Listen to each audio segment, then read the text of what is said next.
the primary race that could give us the clearest picture yet of the presidential election. Polls are open in Indiana right now. Donald Trump, Hillary Clinton are looking to deliver knockout blows to their rivals once and for all in the march to clinching their party's nominations. In his final pitch to voters, Trump told his supporters in the Hoosier state how important their votes are. But now Indiana is becoming very important. And I say, no, it's so important in terms of the race. Usually by this time it's over and, it doesn't matter. But this time, you folks belong where you belong. It's called Importantville, right? Importantville. I love it. I have so many friends here. And Ted Cruz making an urgent appeal just moments ago. The math is not tricky. This could be his final chance to stop Donald Trump from scooping up the delegates he needs. Watch.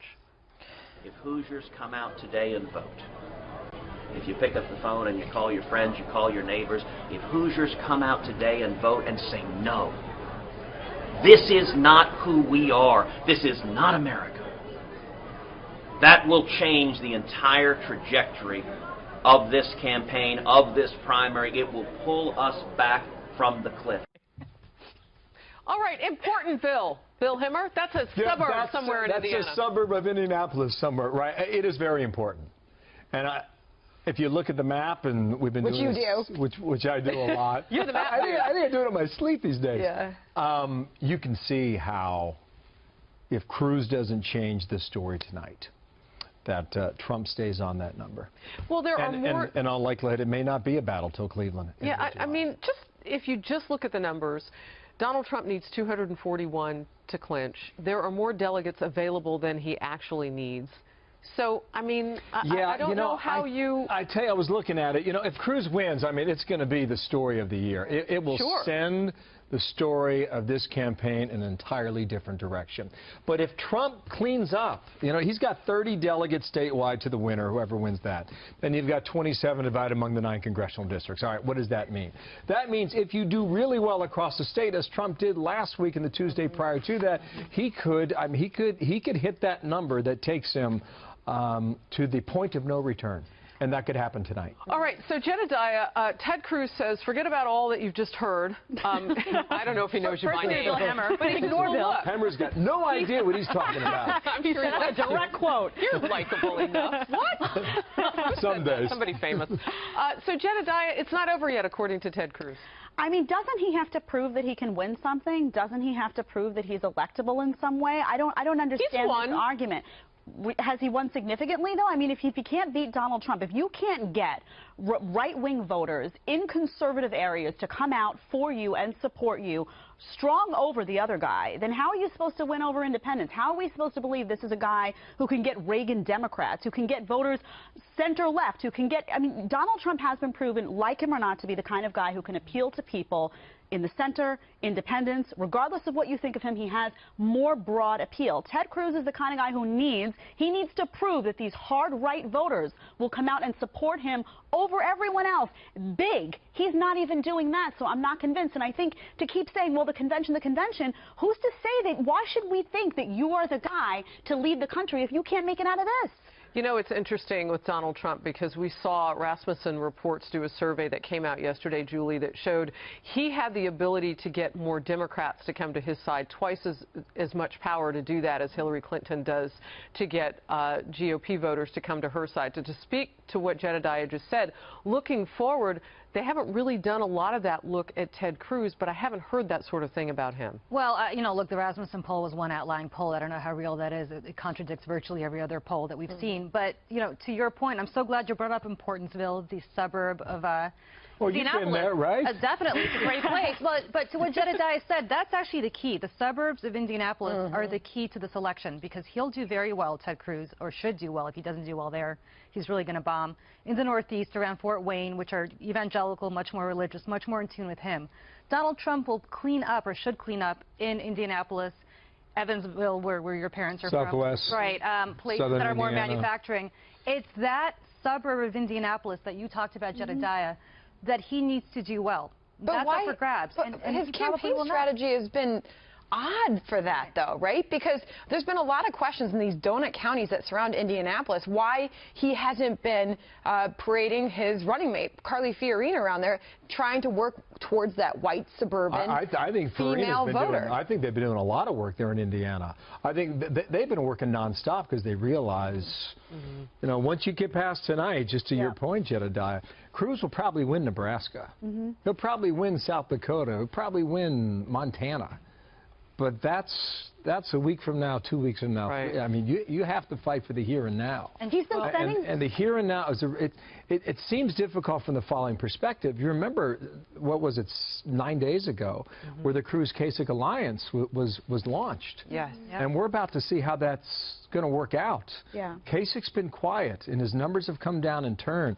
But I don't know today if this Wall Street Journal poll is right from over the weekend. If you put Cruz's numbers with Kasich, do they even add up to Trump's numbers? No. Right, and he's been talking about the importance of Indiana, and he is spending a ton of time there. So now if he loses big in Indiana, all of a sudden he's going to have to flip that argument and say, well, Indiana's not that important. Let's move on. No, all of these he'll still have a lot of delegates. And he already went to California. Don't forget, he spent a few days in California, even though California is not till early June. I think he understands he's not going to win Indiana today, or if he does, as you said, it'll be the upset of the century. He's got to look to California, very delegate-rich, but that to me is almost a Hail Mary. And look, worse. Ted Cruz, I think, put up the good fight, So, but it's pretty much over. So why stay in for Ted Well, you got to Cruz? vote. I think that's... You have to vote. That's true. I think that's a fair question at this point. You know, we saw Ted Cruz kind of sparring on the campaign trail. We've got some more of him coming up in just a second from moments ago. But why stay in? What's in it for him? A contested convention, does that even... Because I'm reading now that even they're softening, the New York Times article that came out on Sunday, they're softening among those delegates for Cruz that he thought he had wrapped up. That was state of North Dakota. I think there were a dozen that Cruz thought he had locked up, and now there's a question of how strong they are. And it is my sense that what happens in big stories like these is they roll on and they roll on, and you're like, wow, how's this thing, is it ever going to end? And all suddenly, and in a moment, it ends, and it's over. And 8 years ago for Hillary Clinton, that took until June, and that may be the case again this year.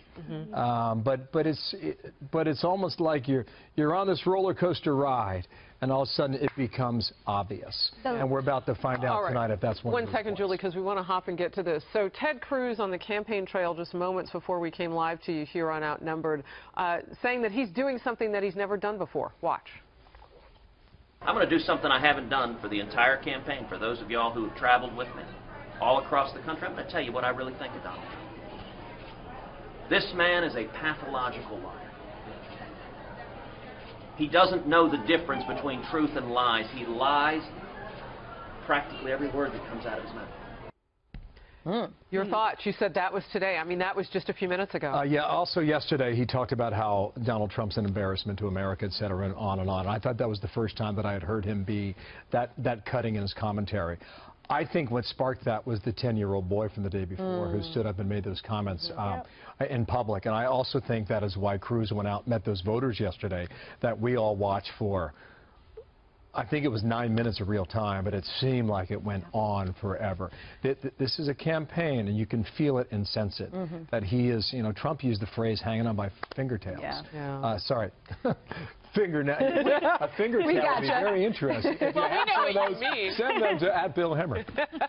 So, you know what, when you look at this, though, and you look at kind of the sparring that I was talking about that's been going on between Ted Cruz and some of Donald Trump's supporters, you know, he's in a position now where he's having to answer back for the nickname. And you hear the words pathological liar there. I would imagine that those were specifically chosen when you've been nicknamed by the other candidate as Lion Ted. You know, you can pick on the other guy, but you have to sell you. And that's the problem with Ted Cruz, that he can pick on Donald Trump. And a lot of people have concerns about Donald Trump, about an inconsistency in his past record, about what he's actually going to do if he gets elected president. These are legitimate concerns. The problem is those same people aren't able to look to Ted Cruz and say, we believe in that guy. There are problems with his delivery.